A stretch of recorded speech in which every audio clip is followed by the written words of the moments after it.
అందరికీ నమస్కారం. గోంగూర నువ్వుల రోటి పచ్చడండి. అబ్బా ఉంటుందండి. నాకు చాలా అంటే చాలా ఇష్టం. నేను పచ్చడి చేయాలి అనుకుంటే నేను రోట్లోనే చేసుకుంటానండి. నాకు టైం లేదు అంటే పచ్చడి చేయడం అన్నా మానేస్తాను, కానీ మిక్సీ జార్లో అయితే అస్సలు వేయను.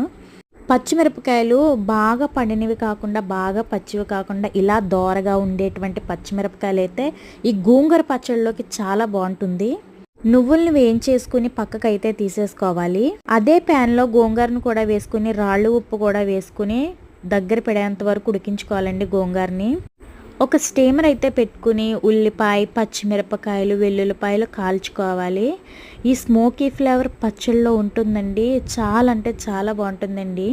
వీటన్నిటిని రోట్లో అయితే వేసుకుని నూరేసుకోండి.